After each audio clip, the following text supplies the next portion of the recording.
Hello, everyone. Let me turn this off. I got the door open. I got the window a little open. It's cold outside. Baby, it's cold outside. It really is. Yeah, the warm weather has gone for the moment, and it's cold. Not too bad. Had a few flurries. The children are very excited about that. I'm hoping they'll get a little snow. I have all my grandchildren here. Yes. Surgery went well yesterday. Thank you for the prayers for my daughter. And she seems to be in much better shape than I thought she would be. So, oh, I wanted to show you guys something she made for Christmas for everyone. See that? Let's just say I can't even see what it says. Can you guys see what it says? It's a whipped tallow balm. It's not actually not tallow, it's suet, but this is sweet orange, frankincense, and bergamot. And I use this one specifically for my face. Yes, I love it. It has absolutely nothing in it I don't want uh, in to put on my face. I have never been a big fan of lotions and this and that, mainly because of the stuff that's in it. I'm going, why would I put that on my skin? I've never really had. I have very sensitive skin, but due to the fact that I do take care of it, and I'm very conservative on what I've used on my skin, I've never really had a whole lot of problems, except for when I suddenly developed an allergy towards aspirin. While I had my migraines and headaches, this and that, I kind of not lived on aspirin, but just got to the point sometimes where I'd say, I'm so sick and tired of the pain in my head. Aspirin worked until I started to break out. My skin, especially my arms, I looked horrible. It was horrible. All the blisters and stuff that I suddenly got. Stopped taking aspirin, and it took about a year for that to clear up. A year to clear up, and now I'm fine. Except for when I take an aspirin again, sometimes here and there. What, every 3 or 4 months, one. Yeah, I don't like headaches. I just don't. I haven't had a migraine. I don't even know in years and years and years. Which is a story I may tell um, a little later on in my life story. But this is just suet, which is I believe it's the fat around the liver of a cow, and it gets really hard. And you don't really have to refrigerate it either. Not. I mean, this here. Yeah, I don't think that's not going to matter either. I'll be using this up faster than it could go bad. And then she ended up putting some just olive oil to thin it down a bit, and then add the oils, which she did order online. I don't do that, which I'll show you here in a minute. But anyway, she did, and I love it. It's refreshing, and I feel like my skin has become even better than, yes, yeah, I feel like I have really good skin for my age. So there is that, and there's nothing else in it. It's olive oil, suet, and some incense oil or aromatic oils. Yes, that's it. That's all. That's all that's in there, which is so great. So I made this one. It's a little different. Oh, she whips hers. She whipped hers, so it's nice and white, and it actually stays that way. It does not separate as I thought it might. And I make mine like this. Yes, you see, you can tell from the color and the olive oil in it. But I make my own. I made this with that purple dead nettle, which is also amazing for one's skin and to heal skin. Yes, and as people get older, their skin starts to suffer more because the skin is what, the largest organ on a human being. Yes, what does that mean? It needs care. So I use this, especially in the winter now where it's a little drier. I use that also on my feet. I like to walk barefoot. I have great calluses on my feet, which I do take care of as well. I mean, take it off. You got these scrapers and stuff, especially in the wintertime. Yes, you don't want that to just build up and build up and build up either, right? Yes. So there it is. And this has also, it's just suet and olive oil. And then I infuse the purple dead nettle, yes, into it. And there you go. Yeah, looks great. Listen, girl, is that where you want to be? That's not very convenient for me. So, when I was much younger, I had a sister in faith. I wish I could remember her name now. And she was quite a bit older than I was. Okay, but 10 years older than I was. And her skin was amazing. You would never give her the age that she was at that time. And I asked her, I said, hey, what do you use on your face? She says, nothing. I only wash my face with water. That's it. I don't put anything on it. No soap, no lotion, no nothing. I'm going, wow. Her skin was amazing. So, yes. Do we really need to use all this stuff out there on our skin, this, that? Which again, how much of that goes into the water when we wash off or take showers and all that stuff? And or do we think that far ahead? Yeah. Well, anyway, I just thought I mentioned that. Anyway, loved this Christmas present. Yes, and she did it all by herself. I didn't help her. I watched and was amazed that she was doing that. Very, very happy to see my children do things like that. Yes. All right. Let's get going here. We are in the book of Isaiah, which I went and checked it out. Who actually wrote this book? And I know they give us a little bit of information here in the front, but not as much as I found. There is a proto Isaiah, I guess the actual prophet. Then there is a Dutori, a second one. Okay, just a second one that wrote some during the time of the exile, and then there is a third one that wrote post exile. So there's three of them. There's three different guys that wrote all this down, and so I can't just go after the original Isaiah per se, and I find it just interesting why.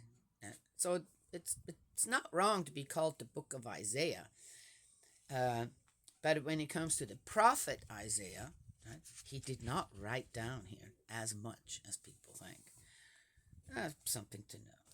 All right, so and it was kind of nice in a way on how to describe all three of them, where this really mainly is the story on how they were exiled, and then when they came back again, and the struggles of the Israelites to adapt again to a free life, or to go back again to the roots of their ancestors, right?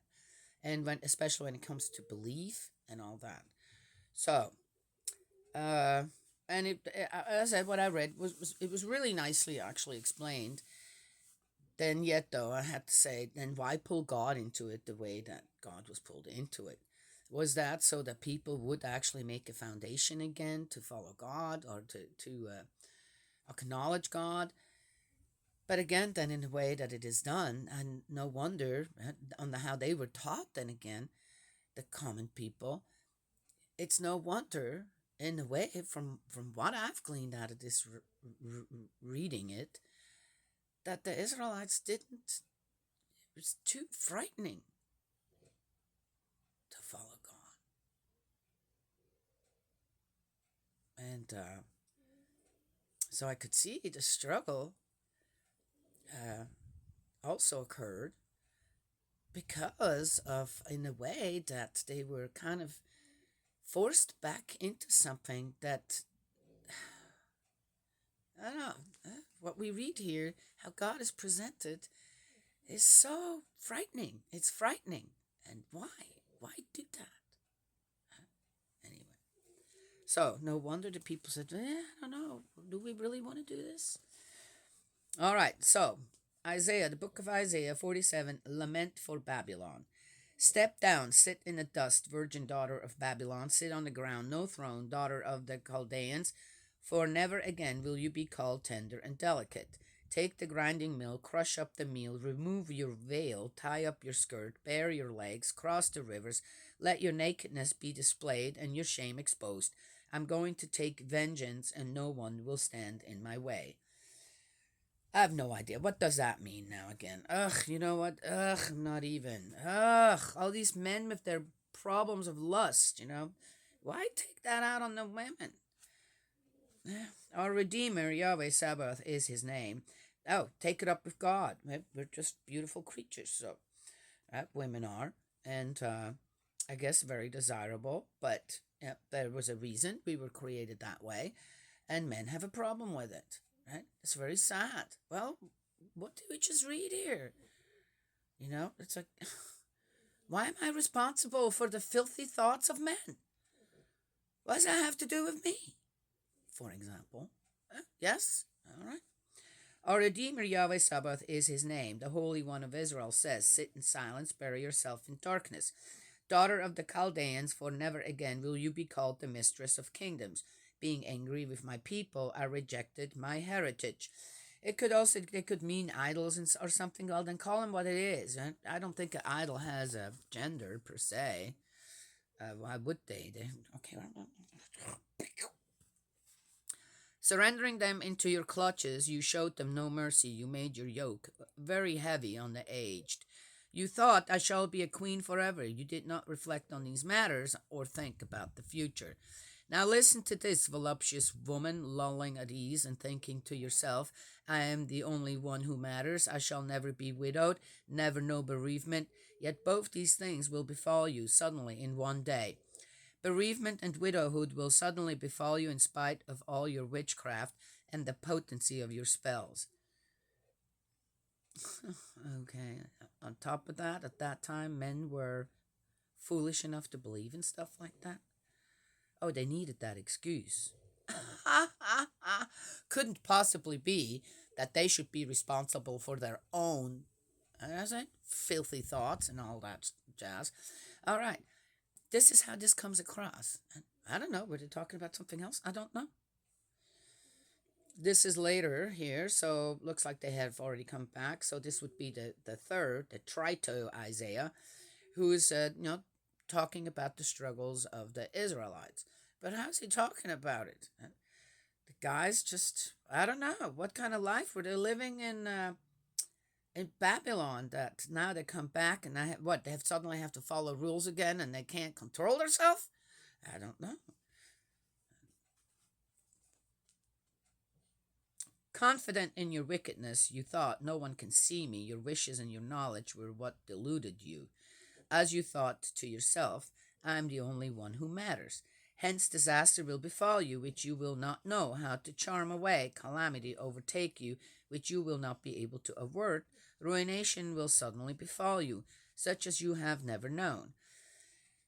Brings back to the really weird, odd way of on how, I guess, invented again by men, designed by men out there throughout history, just about all over the world, on how a woman's reputation can be easily ruined while a guy gets away with everything. Right? Yes? That's a weird one. Where did that come from? I'm just asking. People have described me as a feminist, this and that, and I don't know what. I'm not. I'll just ask questions. Why is there such a difference? Why?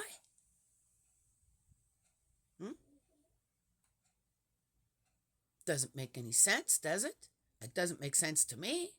Maybe if I were a man, then it would make more sense.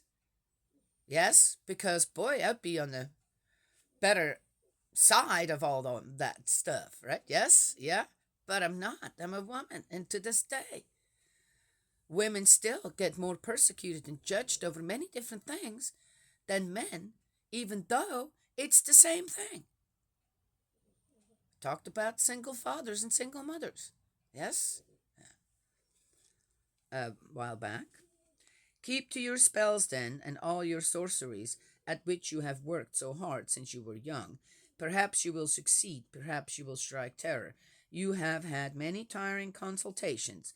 Let the astrologers come forward now and save you, the stargazers who announce month by month what will happen to you next. Look, they are like wisps of straw, the fire will burn them up. They will not save their lives from the power of the flame. Now he's gone into from a single, seems like talking about a single person to multiple people. No embers these for keeping warm, no fire to sit beside. Such will your wizards prove to be for you, for whom you have worked so hard since you were young, each wandering his own way, none of them can save you. Okay, no idea what he's talking about here, really. And it says it's a lament for Babylon. So it's talking about Babylon, right? Yes, a city.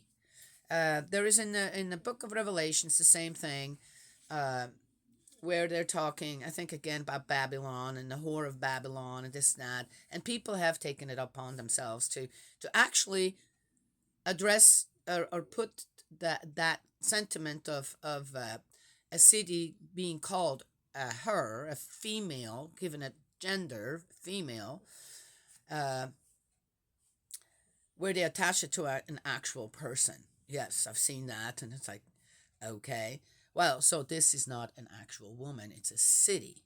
But then why refer to the city as her? So again, I ask myself, why do that? Why not address the people as a whole then? Not what does a city have to do with that?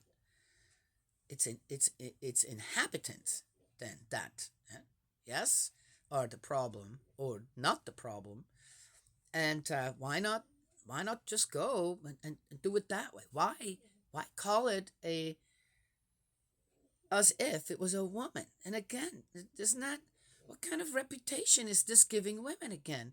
What do we have to do with a city eh, that is going down or is going up or wants to be it? How can a city do that? Just saying, this is not done right. This is not written down right.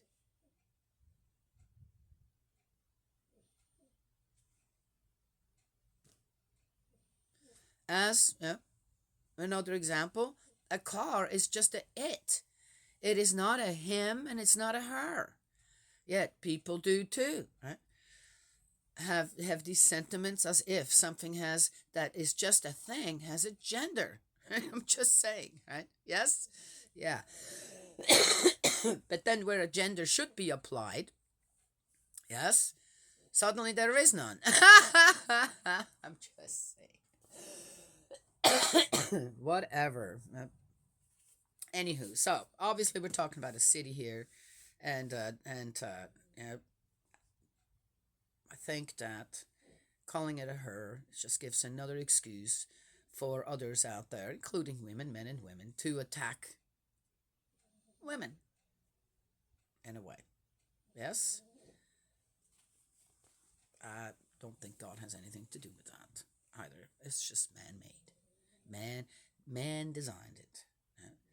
And why they did that? Hmm.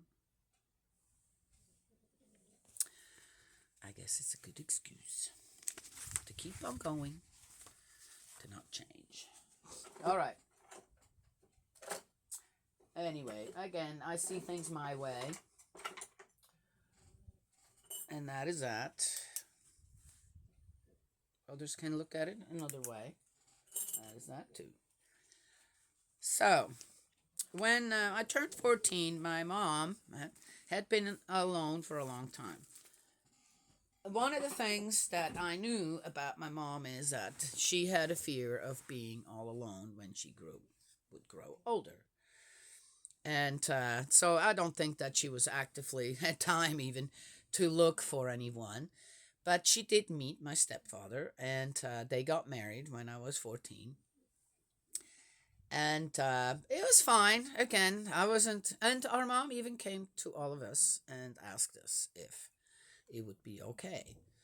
And I said yes. I don't know about my brother and sister. I said, yes, mom. Oh, gosh, I thought to myself, I'm going to be gone in a few years. I don't care. I don't, why would I, why would I have a say in the happiness of my mother? Yes. So, our stepdad was fine. He was actually a really nice, good man when it came down to it. He had some quirky habits. He was very particular about things. Yes, and it had to be a certain way. We'll give you one example. He had his own toilet paper roll. He had a certain toilet paper that he liked. Yes, and that was his roll. That was that. I didn't have a problem with it. If I mean, did I ever just take some of his anyway? No. Why would I do that?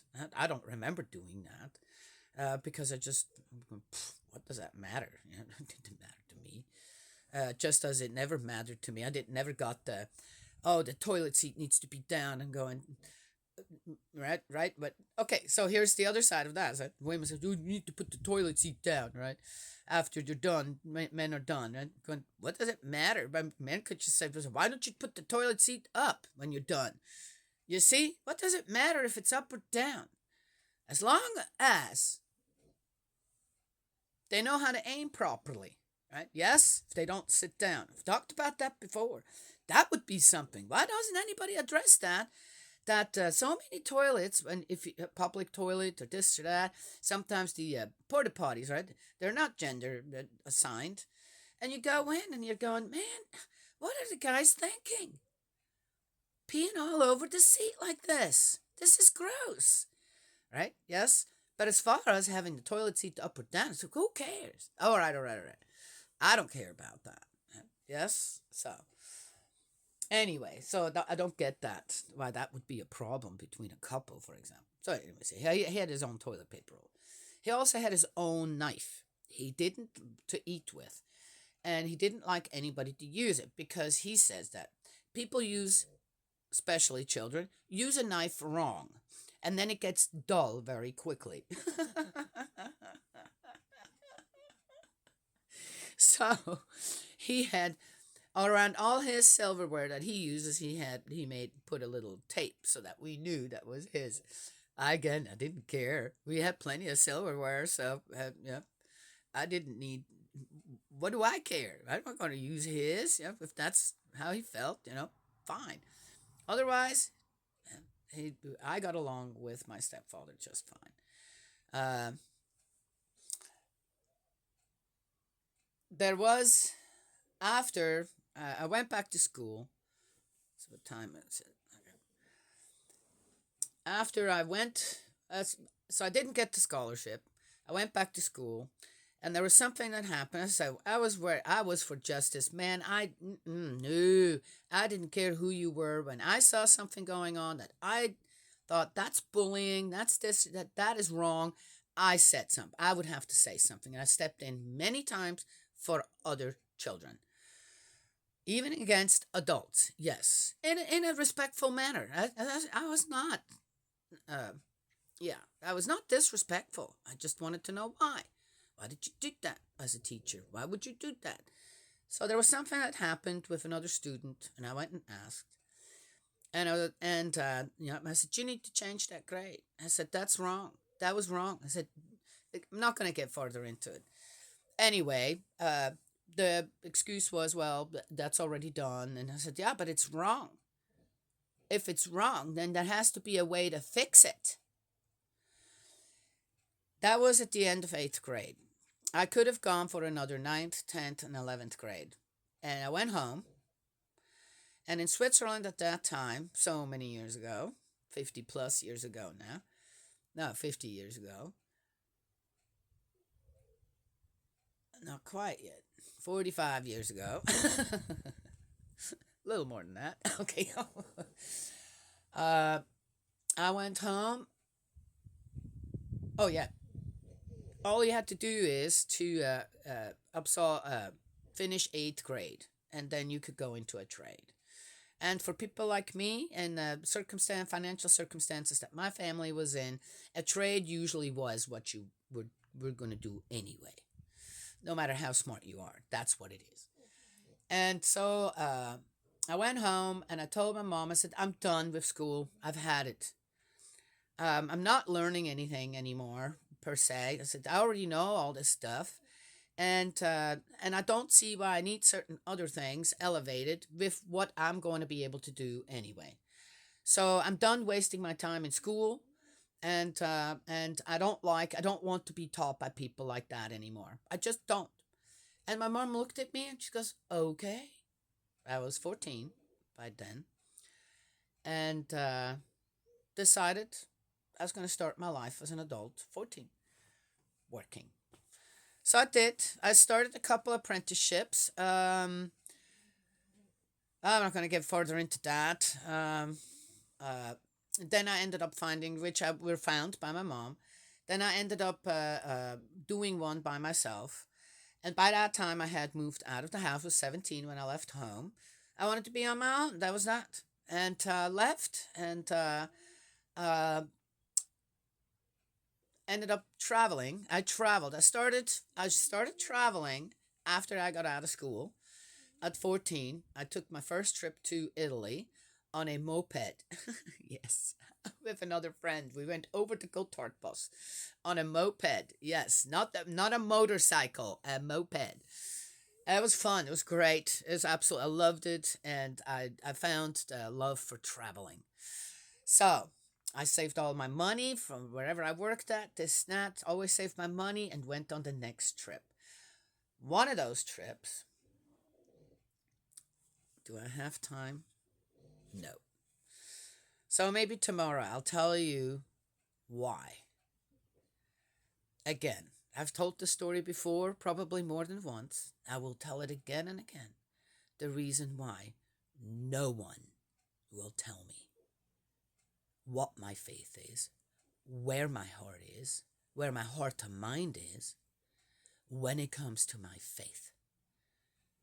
No one is going to tell me, well, are you sure there is a God? Are you sure there is a spirit world? Are you sure Jesus was really but no one can ask me these questions and think they're going to get me to start thinking differently than the absolute love and faith that I have for my heavenly parent, my brother Jesus, true parents, spirit world.